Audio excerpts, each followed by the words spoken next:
Time is our currency. When you are diagnosed with an aggressive cancer like triple-negative breast cancer, time becomes everything. Time to treat early, time to stop recurrence, time with your children, time with your family, and time to stay alive and have a future.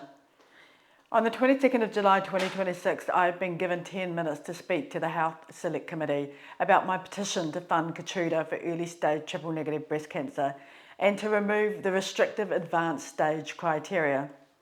I am excited because the conversation is continuing, but I'm also honestly deeply deflated because I have 10 minutes to represent the 350 women and men diagnosed with triple-negative breast cancer in New Zealand every year.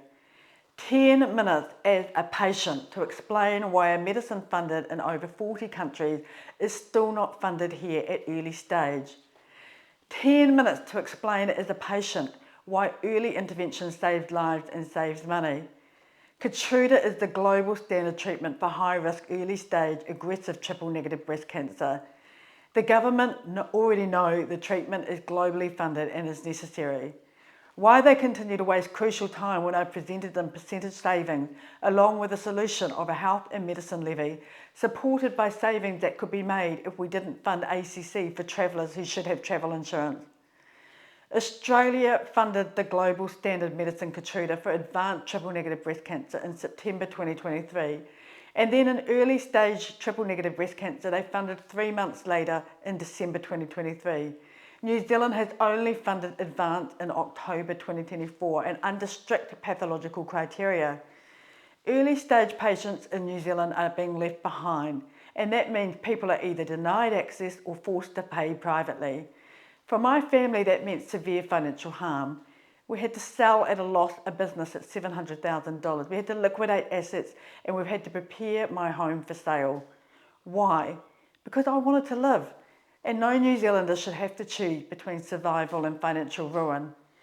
And what frustrates me most is that this is not just a health issue or a one medicine issue. It is a whole of government issue.